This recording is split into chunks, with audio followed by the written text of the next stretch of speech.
प्रिय देशवासियों, आप सभी को हिंदी दिवस की हार्दिक शुभकामनाएं। इस वर्ष का हिंदी दिन हम सब के लिए बहुत महत्वपूर्ण है क्योंकि 14 सितंबर 1949 को भारत की संविधान सभा ने हिंदी को संघ की राजभाषा के रूप में स्वीकार किया था। इसका 75वां साल पूरा हो रहा है और एक प्रकार से हम इस वर्ष राजभाषा हीरक जयंती मनाने जा रहे हैं।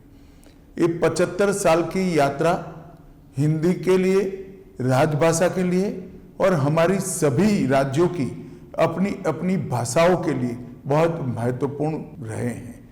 हिंदी ने कई उतार चढ़ाव देखे हैं, परंतु आज मैं इस मकाम पर खड़े रहकर निश्चित रूप से कह सकता हूं कि हिंदी और किसी स्थानीय भाषा के बीच में कोई स्पर्धा नहीं है। हिंदी एक प्रकार से सभी स्थानीय भाषाओं की सखी है, एक दूसरे के दो पूरक है। चाहे गुजराती हो, मराठी हो, तेलुगु हो, मलयालम हो, तमिल हो या बांग्ला हो, हर भाषा हिंदी को मजबूती देती है, हिंदी हर भाषा को मजबूती देती है। और इसीलिए आप हिंदी के आंदोलन को ध्यान से देखेंगे तो चाहे राजगोपालाचारी जी हो, महात्मा गांधी हो, सरदार वल्लभ भाई पटेल हो, लाला लाजपत राय हो, नेताजी सुभाष चंद्र बोस हो या फिर आचार्य कृपलानी हो, ये सभी एक प्रकार से नॉन हिंदी भाषी क्षेत्रों से आते थे। और जो समिति बनाई गई वो समिति भी श्री आयंगर और के.एम. मुंशी के नेतृत्व में बनाई गई थी, जिसने हिंदी को राजभाषा के रूप में मान्यता देना और हिंदी और हमारी बाकी सारी भाषाओं को ताकत देने का एक रिपोर्ट हमारी संविधान सभा के सामने रखा था।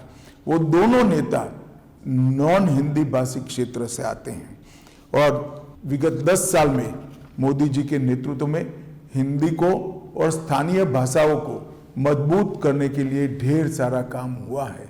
मोदी जी ने अनेक अंतर्राष्ट्रीय मंचों पर गौरवपूर्वक हिंदी में संबोधन देकर हिंदी के महत्व को न केवल देश, समूचे विश्व के सामने रखने का काम किया है और हमारे देश में हमारी भाषाओं के प्रति गौरव के भाव को बढ़ाया है।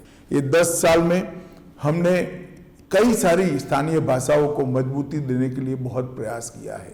नई शिक्षा नीति में श्री मोदी जी ने प्राथमिक शिक्षा मातृभाषा में इसको एक महत्वपूर्ण स्थान देकर हमारी सभी भाषाओं को और हिंदी को एक नया जीवन देने का काम किया है।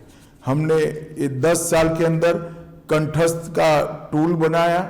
हमने इस 10 साल के अंदर 4 रिपोर्ट सबमिट किए और हिंदी को सरकारी कामकाज में प्रमुखता से प्रस्तावित करने का काम हमने किया है।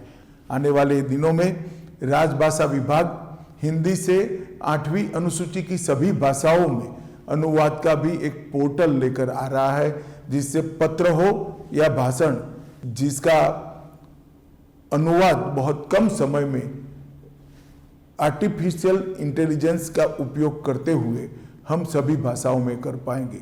मैं मानता हूं इससे भी हिंदी को और स्थानीय भाषा को बहुत मजबूती मिलेगी। और मैं आज फिर से आप सभी को कहना चाहता हूं कि हमारी भाषाएं विश्व की सबसे समृद्ध भाषाओं में है। हिंदी ही है जो हम सबको जोड़ने का काम करती है, हमारी सब भाषाओं को जोड़ने का काम करती है। और संविधान सभा की जो स्पिरिट थी कि एक स्वदेशी भाषा में सभी देश के नागरिक एक दूसरे के साथ संवाद करें, चाहे हिंदी हो, तमिल हो, तेलुगु हो, गुजराती हो। हिंदी को मजबूत करने से इस सभी भाषाओं में एक प्रकार का लचीलापन भी आएगा, समृद्धि भी आएगी और एक समाहितता के संस्कार के साथ सभी भाषाएं हमारे संस्कृति, इतिहास, साहित्य, व्याकरण और हमारे बच्चों के संस्कार को भी आगे बढ़ाएगी।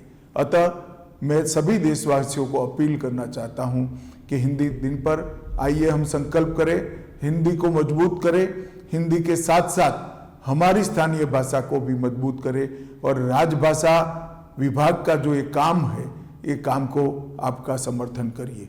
फिर से एक बार आप सभी को हिंदी दिन की बहुत बहुत शुभकामनाएं। आइए हम राजभाषा को मजबूत करें। वंदे मातरम।